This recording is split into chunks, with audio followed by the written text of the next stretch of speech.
인사하겠습니다. 반갑습니다. 자, 이제 오늘 수업이 중개업 본론편입니다. 교재 156페이지부터 갑니다. 자, 여러분 교재 156페이지 상단에 중개 업무상의 의무다 이렇게 되어 있습니다. 그 의무 두 글자에 동그라미 해봅니다. 자, 의무에 왜 동그라미를 하셨는가 하면 지금 여러분들은 법을 공부하고 계시죠. 뭐 중개사법, 민법 이렇게 공시법 이렇게 법을 공부하시는데 법의 뜻이 뭘까요? 법을 지금 계속 배우고 계시잖아요. 지금 그죠? 법이란 무엇일까요? 법이란 뭐 사회적 약속이다, 지켜야 되는 거다, 뭐 이런 여러 가지 이야기를 하는데 정확하게 표준말로는 권리와 의무를 규정합니다. 법이 뭐라고요? 권리와 의무를 규정한다. 그래서 지금 오늘 단원이 156페이지 의무편이니까 이제 우리 과목의 한가운데 와 있다 이런 뜻이에요. 중요하다는 뜻입니다. 여기서 5, 6문제 정도가 의무편에서 출제가 됩니다. 그래서 중요한 단원입니다를 예고했고 권리와 의무를 규정하는데 아쉽게도 우리 중개사법은 권리가는 요만큼 있고 권리는 의무가 90%입니다. 그래서 좀 아쉽습니다. 지금부터 여러분 계속 공부하시지만 뭐뭐 하여야 한다 이런 것들은 위반하면 제재가 다 따라붙죠. 그래서 그것들이 전부 의무편입니다. 오늘 지금 의무가 출발합니다. 예를 들어서 법을 만드는 위치에 좀 있다면 이 의무보다는 권리를 좀 만들어주면 좋겠습니다.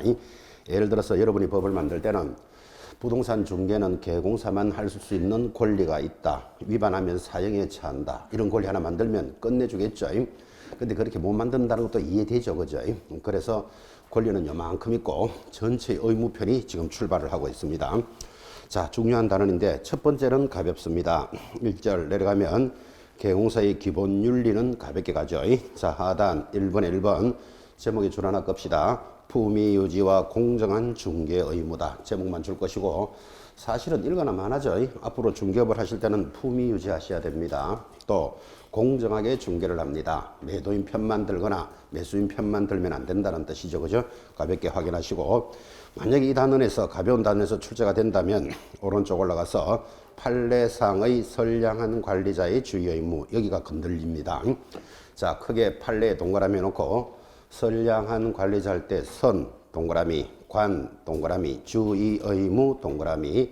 그래서 선량한 관리자의 주의 의무를 통상적으로 선관주의 의무라 부르고 여러분들은 굉장히 많이 듣습니다. 그래서 법을 공부하는 사람들은 이 부동산 중개는 선관주의 의무가 있는데 그 의무에 대한 내용이 하단에 있고 판례도 보이시지만 그런 건 시험에 안 나옵니다. 추상적인 용어니까 이 선관주의 의무는 판례가 제시하는 것. 그래서 판례를 지금 동그라미 하셨죠.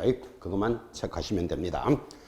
예를 들어서 다음 중 판례가 제시하는 의무를 찾으시오 하고 출제가 되면 답은 뭐다? 선관주의 의무. 그렇게 연결할 것. 자, 내려가서 큰 2번 개공사 등의 비밀 준수 의무가 있습니다. 자, 역시 가볍습니다. 근데 살짝 잘 나옵니다. 첫째 줄 1번 개공사 등은 이 법 및 다른 법률에 특별한 규정이 있는 경우를 제외하고는 업무상 알게 된 비밀을 누설하여서는 아니 된다. 이러한 비밀 준수 의무는 개공사 등이 그 업무를 떠난 후에도 계속 유지되어야 한다라는 게 법 조문입니다. 이게. 근데 읽었지만 상식이죠. 경찰관이나 군인도 업무상 알게 된 비밀은 지켜야 된다. 이 정도는 아십니까? 선생님도 학생의 비밀을 지켜줘야 된다. 그죠? 의사도 환자의 비밀을 지켜줘야 되죠. 무슨 정신없는 의사가 저 환자는 코만 빼고 다 고쳤어요, 땡겼어요 이런 말 하고 있으면 안 됩니다. 그래서 환자의 비밀도 준수하듯이 부동산 중개를 하는 개공사들도 중개를 하다 보면 매도인, 매수인의 비밀을 알게 되면 준수해야 된다라는 취지. 그러면 여러분 시험에서 비밀을 준수하지 않아도 됩니까? 이런 문제 물을 일이 없지. 상식적인 거니까. 그죠? 그래서 위반하면 제재가 출제됩니다. 작년에도 돌았고 한 장 넘기시면 158페이지 상단에 3번 위반 시 제재 체크하셔야 됩니다. 동그라미 1번 비밀 준수 의무를 위반하면 어떻게 됩니까? 1년 징역 1,000만 원 벌금이다. 그게 시험에 나오는 거죠. 그런데 어쩌면 더 중요한 것 바로 밑에 동그라미 2번 별표입니다. 이 비밀 준수 의무를 위반하면 줄 것입니까? 피해자의 명시한 의사에 반하여 벌할 수 없다. 줄 닦고 놓고 이를 옆에 보면 반의사불벌죄라고 합니다. 동그라미 딱 찍어놓고 독특한 내용이죠. 반의사불벌죄는 지금 읽었지만 피해자의 명시한 의사에 반하여 벌할 수 없다. 즉 피해자가 처벌하지 마세요 하면 처벌하지 않는 죄를 적용하겠다 이 말이에요.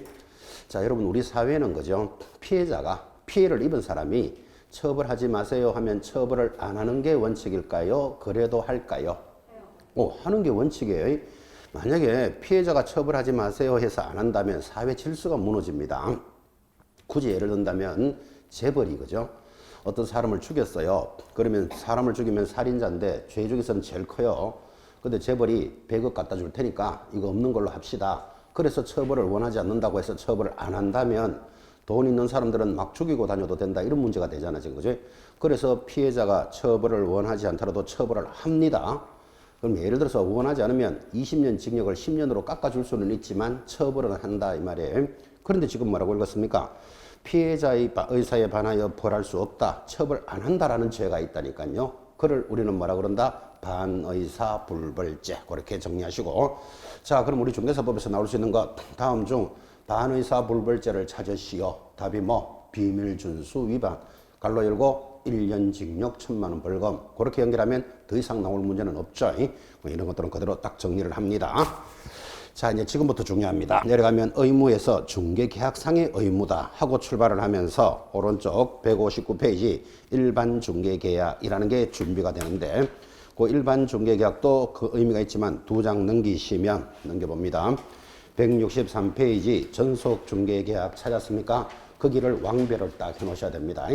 이 전속중개계약을 공부하려고 지금부터 일반 중개계약의 서론을 깝니다. 그래서 가볍게 접근하시는데 자, 159페이지 일반 중개계약이라 해서 일반적인 중개계약에 대해서 설명을 하는데 여러분들은 이런 중개계약은 그림으로 대답을 합니다. 중개계약이 무엇입니까?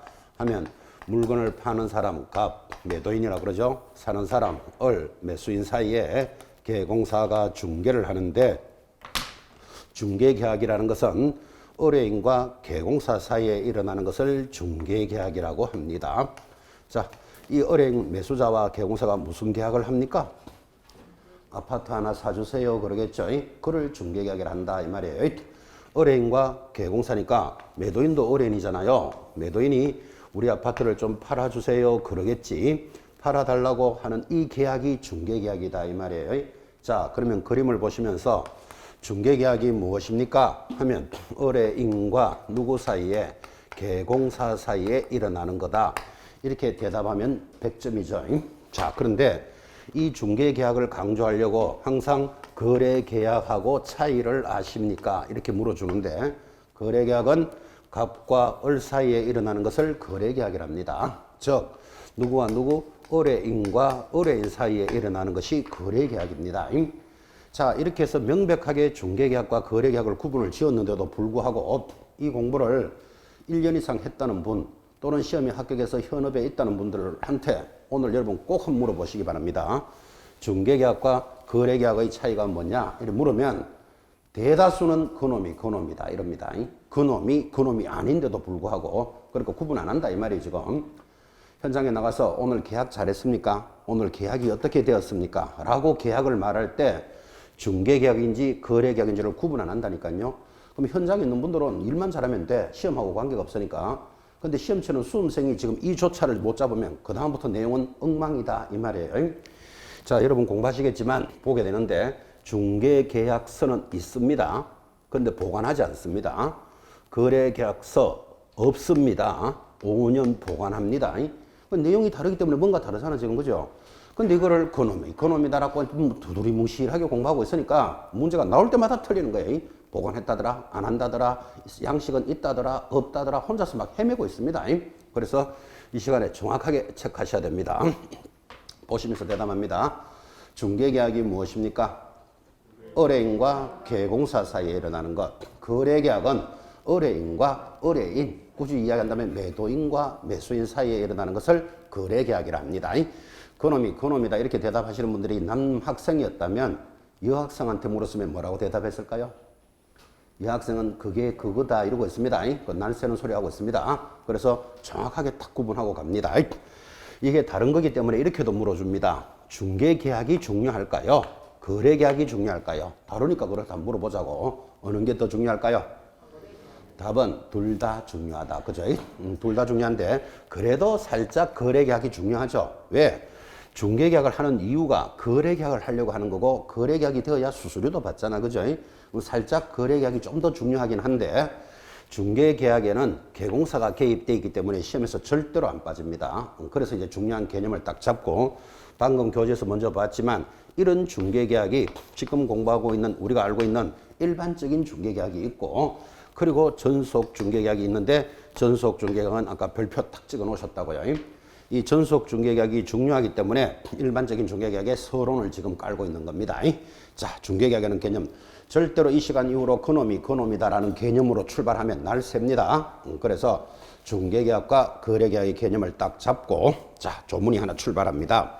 159페이지 하단에 2번 일반 중개계약이라는 내용이 나오고 법조문이 한 개 딱 하겠습니다. 서론에서 자, 동그라미 1번 중개의뢰인은 중개의뢰 내용을 명확하게 하기 위하여 필요한 경우에는 개공사에게 다음 사항을 기재한 밑줄 긋습니까?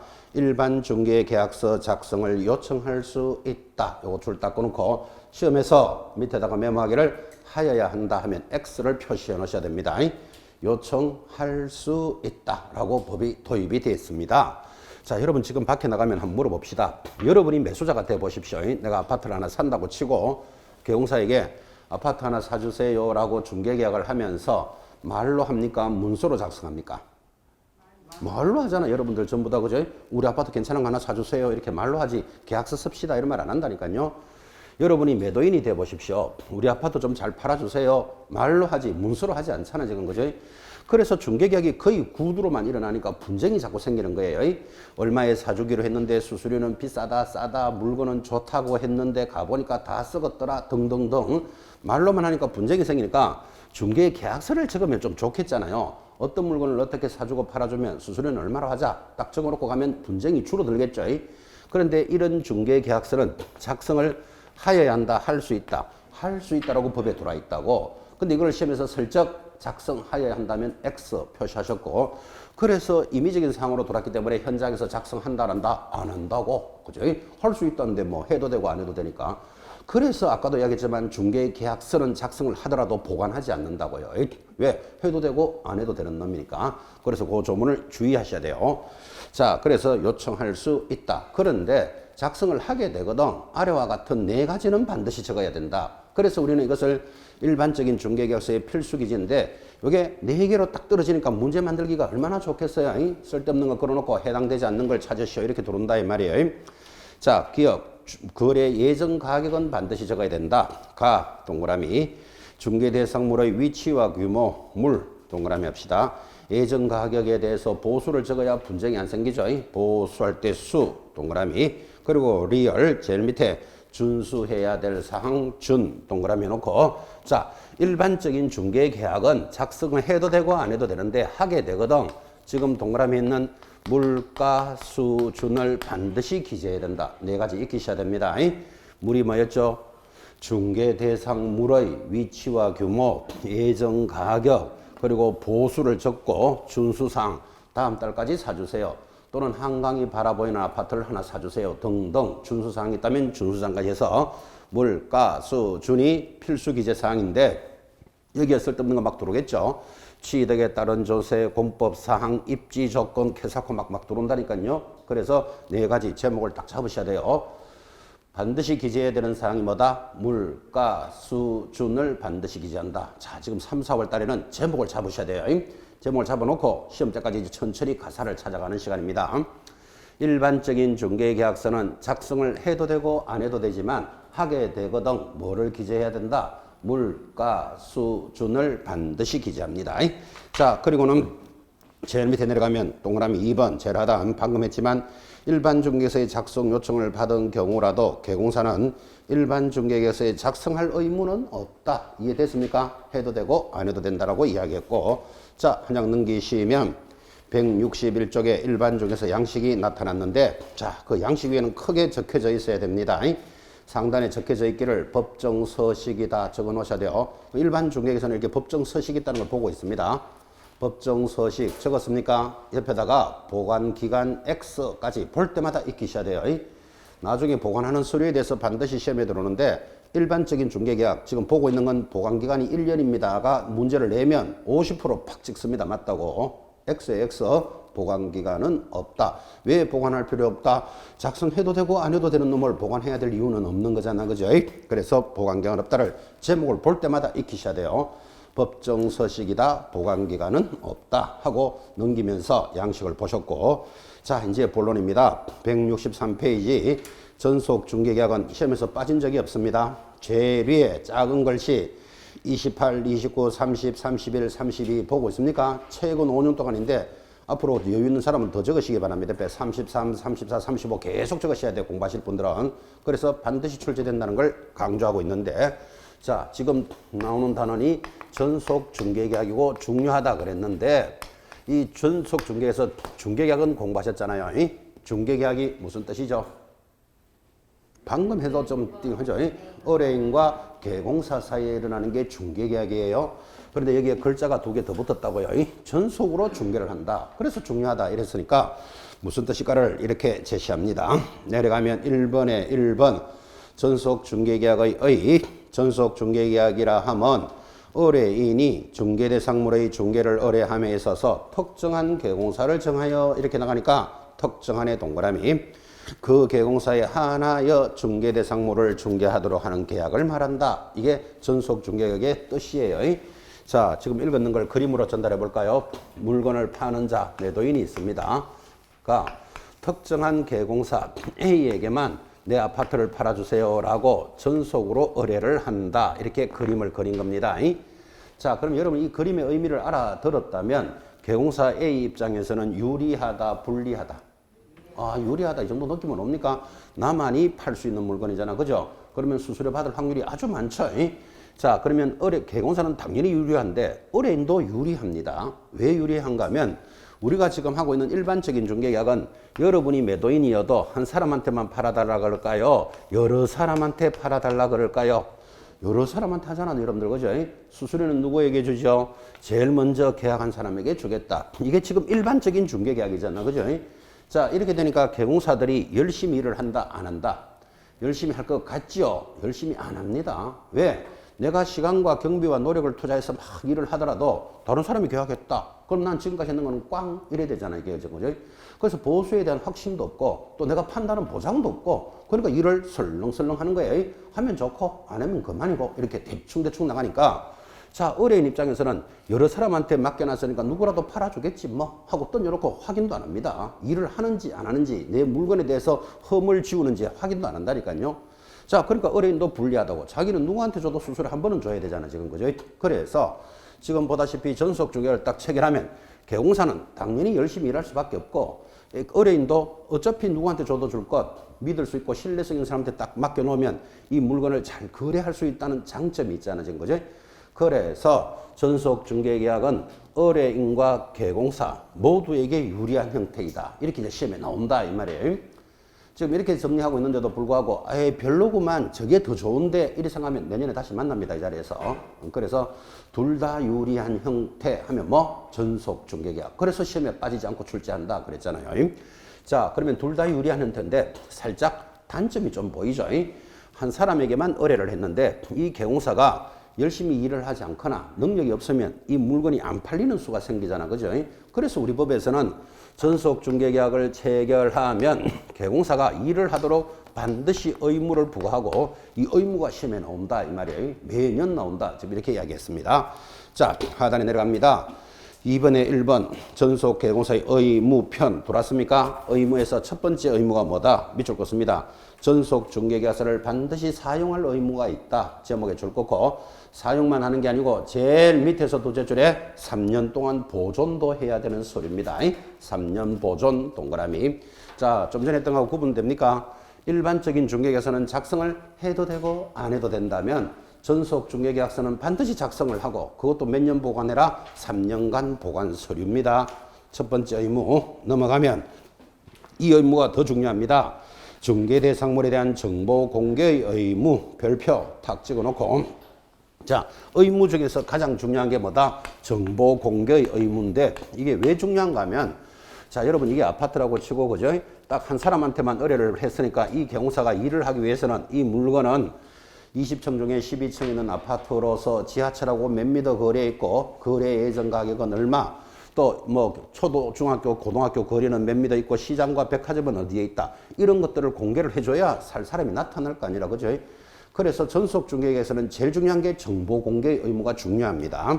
자, 그럼 어떻게 정보를 공개합니까? 그러니까 기억 개공사가 전속중개계약을 체결하면 전속중개계약의 체결 후 7일 내로 이 7일도 시험에 굉장히 잘 나와요. 7일에 동그라미 거래정보망 동그라미 놓고 앞에 1번 답니다. 1. 부동산 거래정보망 또는 2번 답니다.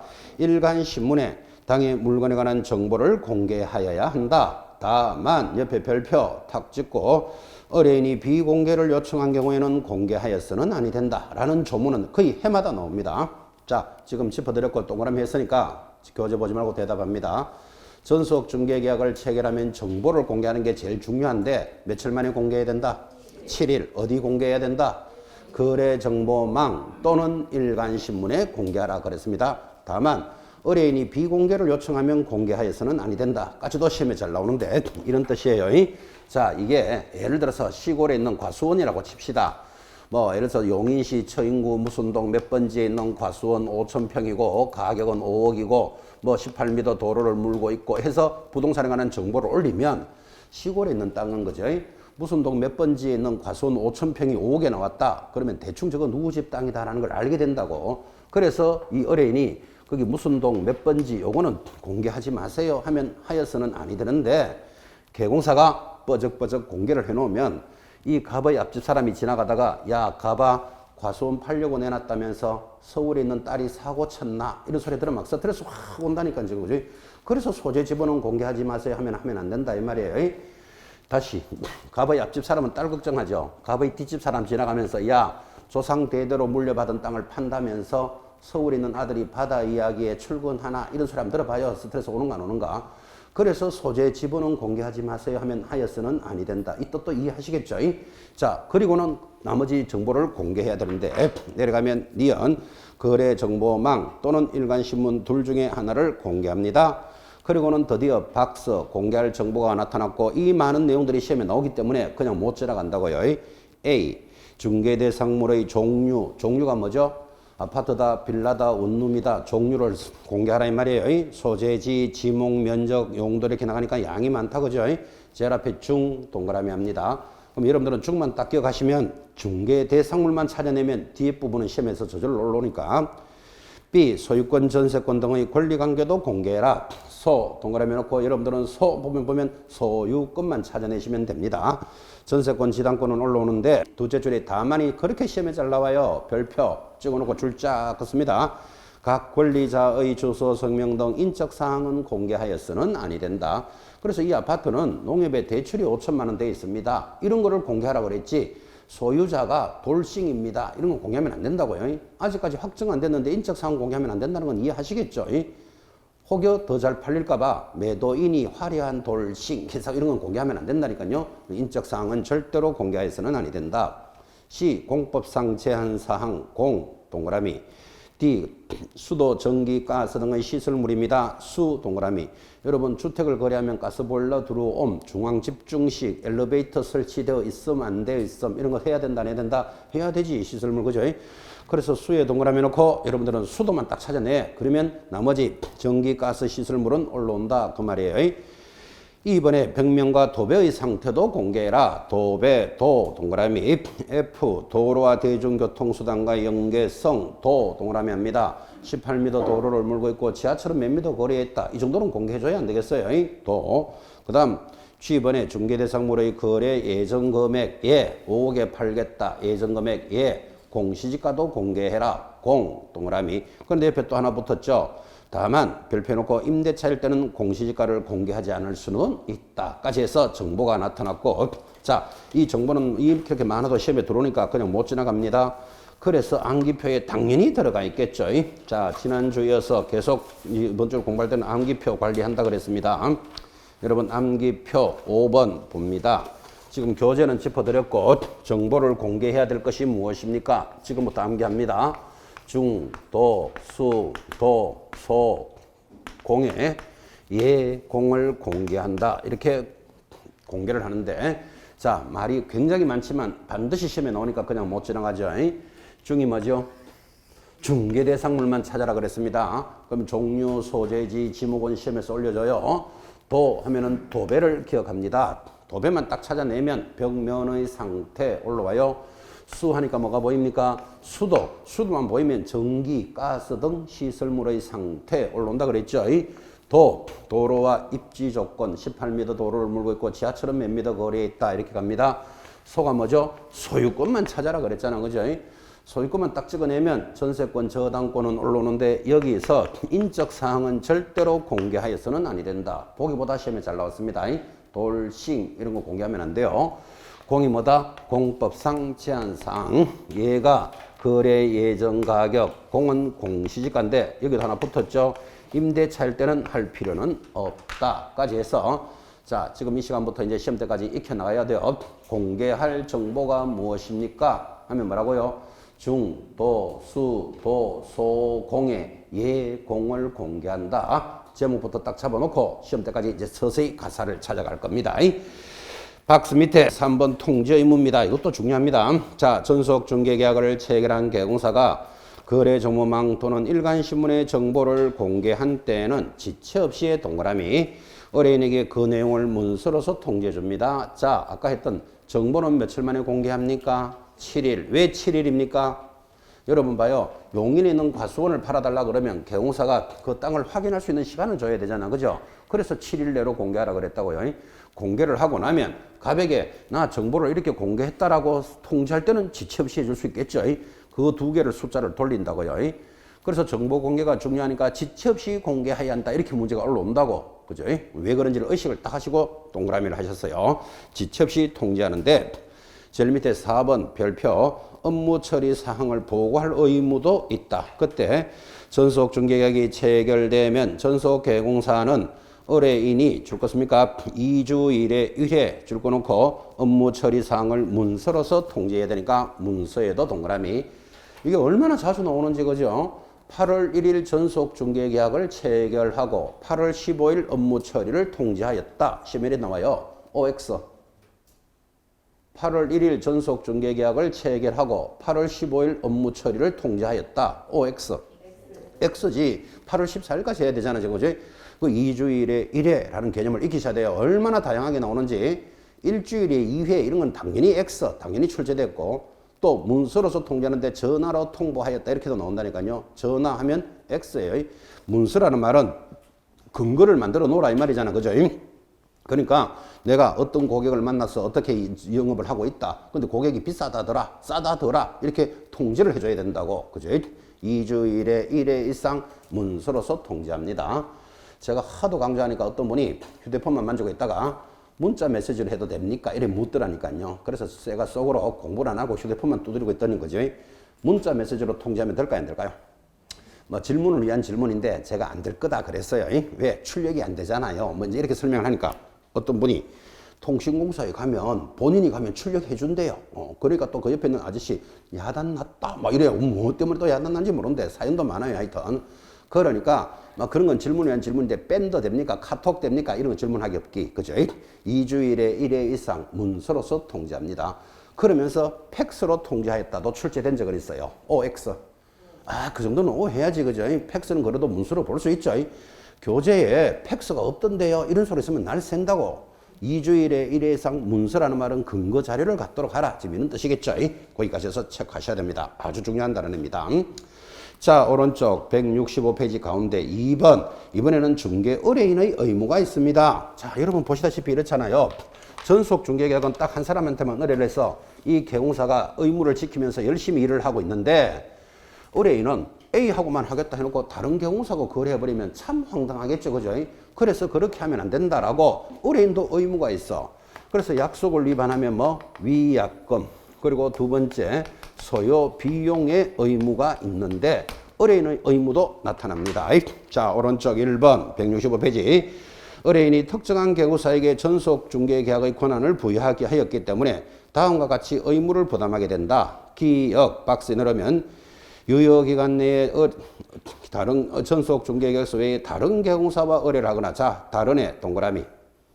밑에 내려가서 니은 전속 중개계약의 유효기간 내에 전속 개공사 소개로 알게 된 상대방과 전속 중개계약서를 배제하고 배제 동그라미. 자, 그러면 이런 말이죠. 이 갑이 다른 사람하고 거래를 하거나 개공사 A로 알게 되는 사람을 배제하고 거래하면 약속 위반이다. 그럼 약속 위반이면 위약금을 얼마나 줘야 되는데 궁금하지 않나요? 그래서 그 바로 밑에 중개 보수에 해당하는 금액 얼마 100%를 지불한다. 그 중개했을 만큼의 보수를 지급하는 거예요. 중개 보수의 금액 밑줄 딱 꺼놓고 중요한 게 디귿이 더 잘 나와요. 디귿 별표.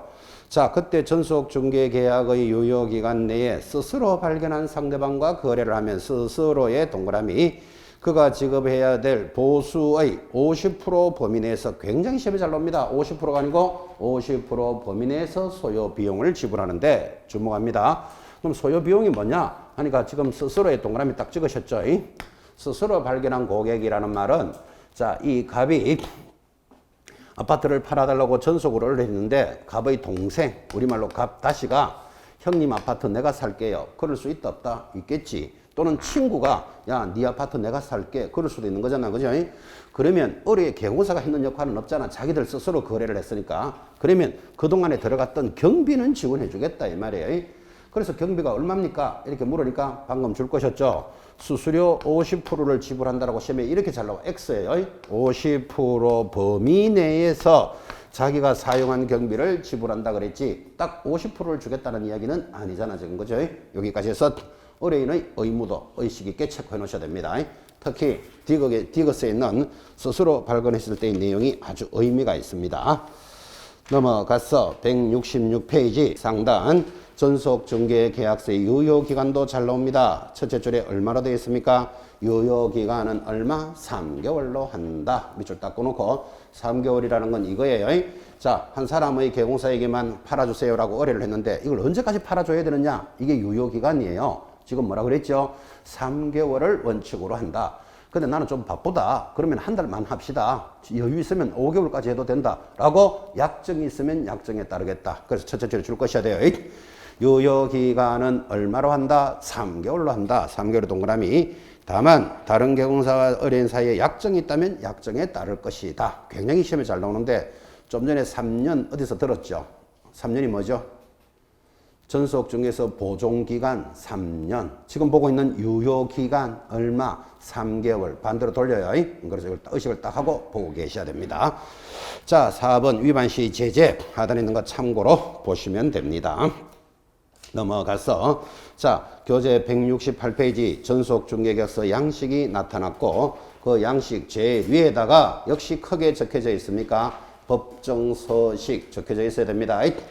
옆에다가 보관기간 X까지 적어 놓으셔야 돼. 그래서 전속 중개계약은 법정서식이고 보관기간 X가 아니고 보관기간 몇 년? 3년. 제목 볼 때마다 적혀져 있어야 된다. 지금 그 말이에요. 양식도 시험에 들어옵니다.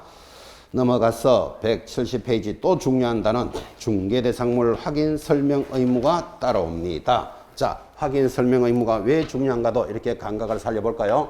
확인하고 설명을 해야 되는 의무. 지금 의무편 계속하고 있죠.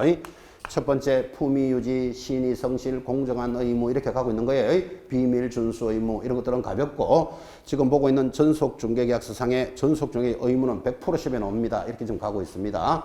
그때 확인 설명 의무는 이렇게 의미를 갖습니다. 물건을 파는 자, 갑, 사는 사람, 을이 있겠죠. 개공사가 중개를 하는데 자, 여러분 두 사람이 계약이 딱 체결되면 어떻게 되죠? 계약금을 주고받겠죠. 그리고 한 달 뒤에 중도금, 한 달 뒤에 잔금 이렇게 진행이 될 건데 이렇게 계약이 체결되고 난 뒤에 계약이 깨지는 수가 있다 없다? 많아요. 왜 많아요? 뭐 여러 가지 사정이 있겠지. 근데 제일 많은 게 이 물건 때문에 분쟁이 제일 많이 일어납니다. 자, 물건을 좋다고 해서 샀는데 가보니까 바퀴벌레 2,000마리 나오더라. 이래 봐요. 여러분 같아도 못하겠다 소리 나올 수밖에. 그죠? 그래서 이 물건에 대해서 분쟁이 제일 많이 일어나니까 우리 중개사법은 이 물건을 잘 확인하고 설명을 해야 될 의무가 있다. 그래서 이 단원이 무조건 시험에 나와야 되는 이유죠. 자, 그래서 물건에 대해서 확인 설명 의무가 있는데 제가 이 단원이 나올 때마다 여러분에게 묻기를, 여러분이 만약에 개공사라면 자, 하나 사주세요, 팔아주세요 이렇게 의뢰가 들어왔어. 그러면 물건을 설명해야 된다 그랬잖아요. 어떻게 설명할까요? 제가 여러분한테 질문을 하면 대다수 제 얼굴 쳐다보면서 잘 설명해야 됩니다. 그런 소리 하면 틀립니다.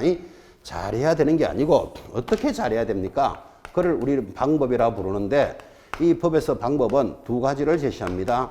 의뢰를 받았을 때는 이렇게 하고 중개가 완성이 되면 이렇게 하라. 이렇게 대답하셔야 되지 잘 설명합니다. 이렇게 하면 안 된다 이 말이에요.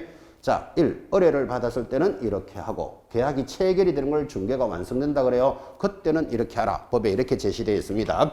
자, 봅시다. 교재 170페이지 그때 확인 설명 의무 해놓고 자 1번 내려오면 박스 밑에 1번입니다. 법률상의 규정 개공사는 당해 중개대상물의 상태, 입지, 권리관계, 법령의 규정에 의한 거래 또는 이용 제한 사항 등 기타 대통령령으로 정하는 사항을 확인하여 이를 해당 물건에 관한 권리를 취득하고자 하는 의뢰인에게 취득의 내무안에 딱 넣습니다.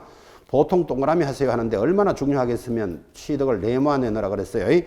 취득하고자 하는 의뢰인에게 토지대장, 부동산 종합증명서, 등기사항 증명서 등 밑줄 긋습니다. 설명의 근거 자료를 제시하고 줄 것입니까? 제시의 동그라미 성실 정확하게 설명해야 한다 그랬습니다. 설명에도 동그라미 합니다. 자, 지금 의뢰를 받았을 때는 어떻게 한다고요?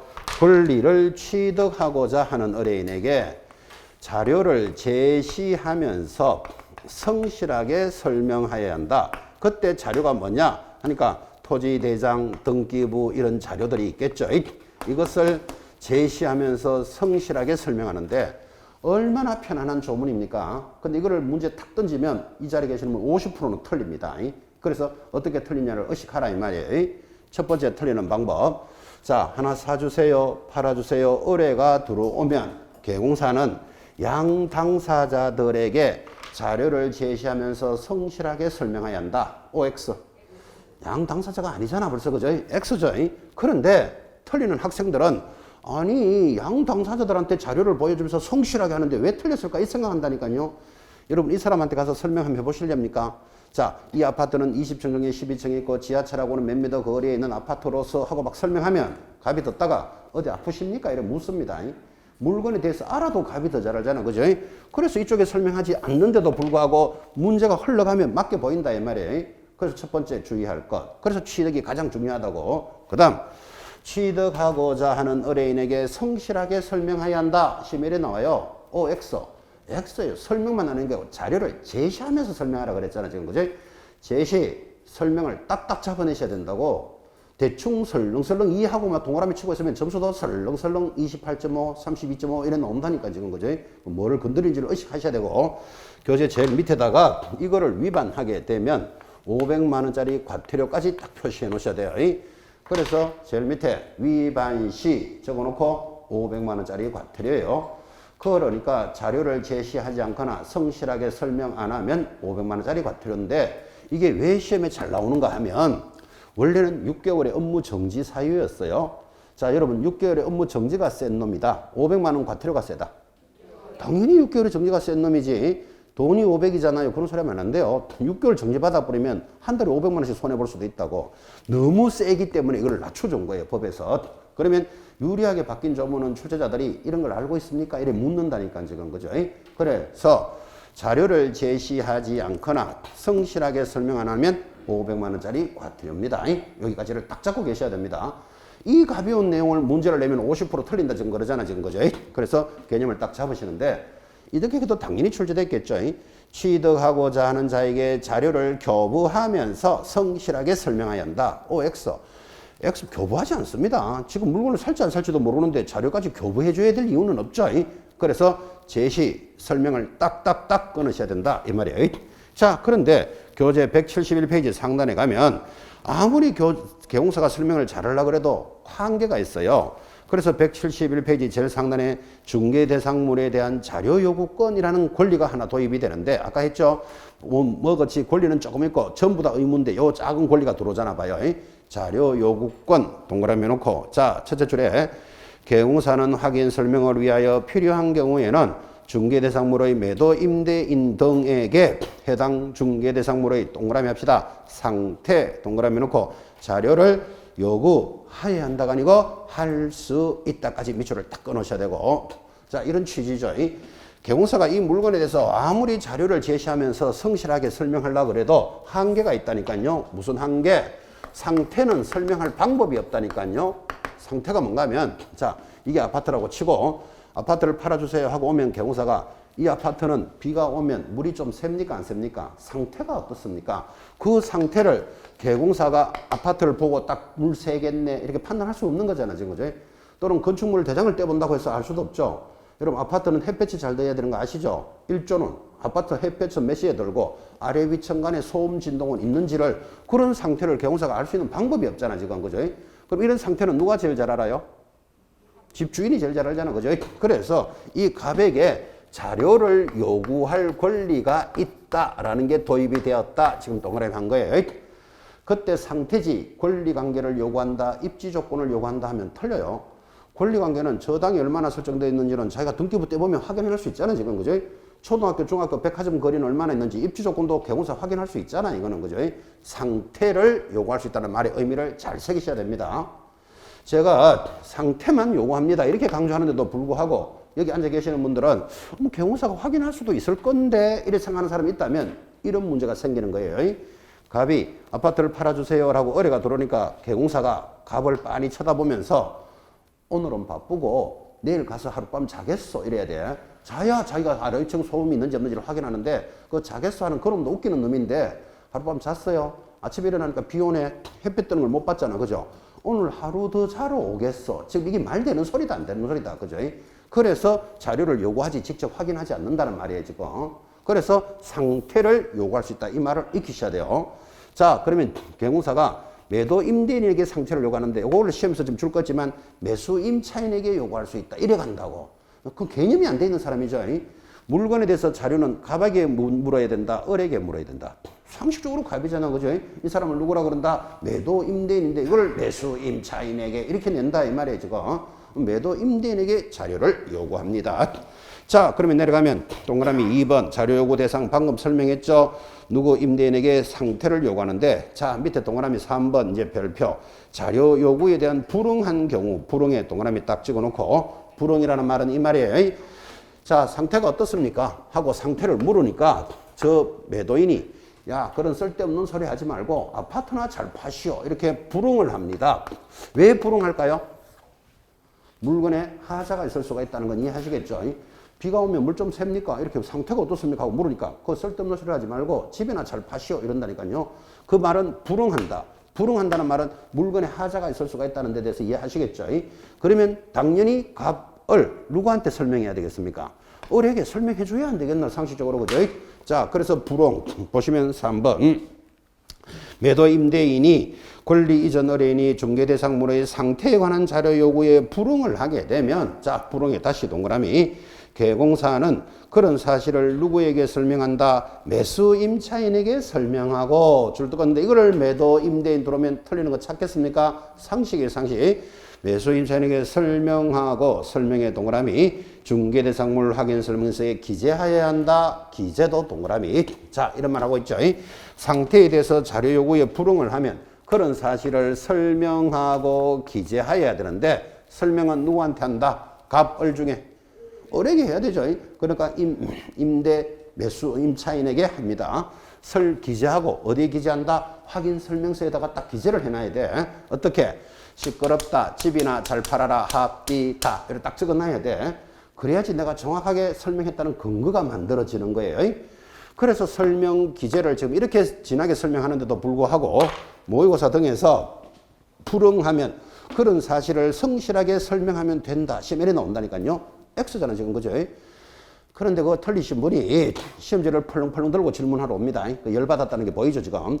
펄렁펄렁 들어가서 책하고 펴놓고 똑같은데 어디가 틀렸습니까? 이럽니다. 그래서 제가 그 기재가 빠졌잖아요. 그러면 책 한번 보고 제 얼굴 한번 쳐다보고 나가면서 글자만 싹 빼고 이러고 나가요.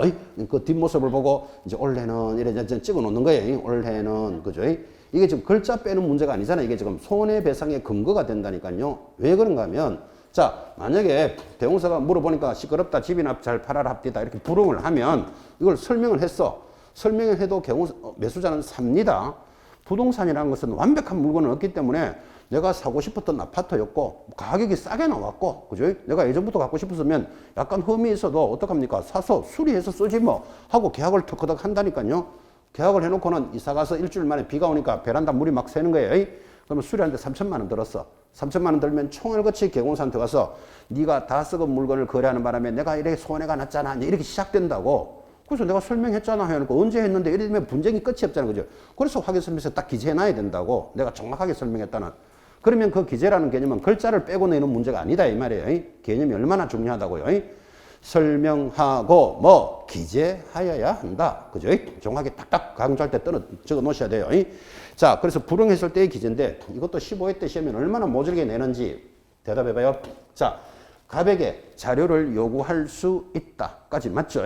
그런데 이 요구한 사실을 매수자에게 반드시 설명할 필요는 없다. 시험 이래 나왔어요. OX. X하고 쉽죠 또. 불응했을 때는 설명하라 그랬지. 불응을 안 했어요. 갑이. 예를 들면 비가 오면 물이 좀 셉니까? 상태가 어떻습니까? 하니까 우리 아파트 새 아파트에서 괜찮습니다. 이렇게 이야기하면 굳이 이 사람한테 설명해 줄 필요 없잖아. 당연히 괜찮은 아파트를 소개해야 되는 게 당연하기 때문에. 그죠? 불응했을 때는 설명하고 기재해야 한다. 이래 나가잖아. 그죠? 그 사실을 반드시 매수자에게 설명할 필요는 없다. 이런 것들이 개념이 안 잡혀 있으면 그냥 대충 술렁술렁 공부하고 있으면 설렁설렁 날아간다니까요. 그죠? 불응했을 때는 설명하고 기재하여야 한다. 그죠? 아까도 이야기했지만 앞으로 여러분 시험 문제에서 하자 없는 부동산을 거래해야 한다. 시험에 나오면 X예요. X. 여러분 하자 없는 부동산은 없어요. 어떤 아파트라도 벽에 뭐 페인트가 벗겨졌을 수도 있고 금이 좀 갔을 수도 있는데 그럼 그런 하자가 있다고 거래 못하는 물건 아니잖아. 그죠? 하자가 있는 것을 발견하여 하자에 대한 책임, 그러니까 이건 수리비가 많이 들겠네, 작게 들겠네, 이런 거를 확인하는 거지. 하자 없는 물건을 거래하라 하면 틀린다니까요. 조심하셔야 돼요, 그런 표현. 부동산은 하자 없는 부동산도 없고 사람도 하자 없는 사람은 없잖아요. 여러분 계시는 분들 하자 없는 사람 없죠? 지금 하자 없는 사람 손 들어봐요. 그대로 한 3개 발견해 드릴 테니까 지금. 그죠? 뭐 사람도 다 하자 있는, 그럼 하자 있다고 해서 못 사는 거 아니잖아. 다 살고 있잖아, 지금. 그죠? 아니, 나 그래도 하자 없는데, 손 들으라니까요. 바로 3개 막 그 자리에서 발견해 드릴 수 있어요, 지금. 그죠? 그래서 부동산이나 사람도 하자 없는 사람은 없는 거예요. 그죠? 뭐 하자 없는 거 거래한다면 털린다, 이 말이에요, 지금. 주의하셔야 된다고요. 그래서 하자를 발견하는 데 경호사의 모습이 있는 거지, 그죠? 자, 그렇게 해서 의뢰를 받았을 때는 누구? 취득하는 자에게 자료를 제시하면서 성실하게 설명하는데 아무리 설명을 잘하려고 해도 상태는 설명할 방법이 없다. 그래서 매도 임대인에게 자료를 요구하는데 불응하게 되면 그 사실을 설명하고 기재해야 한다. 까지 지금 따라온 겁니다. 자, 내려가서 자, 이렇게 해서 이제 설명을 잘하면 어떻게 되겠습니까? 매수자가 설명을 잘 듣고는 물건이 괜찮구나. 내가 사겠어 하면 계약이 체결이 된다니까요. 그래서 우리 법에서는 의뢰를 받았을 때는 이렇게 설명하고 중개가 완성이 되면 이렇게 하라. 이렇게 나간다고요. 10분 쉬었다가 다시 중개가 완성되면 따라갑시다.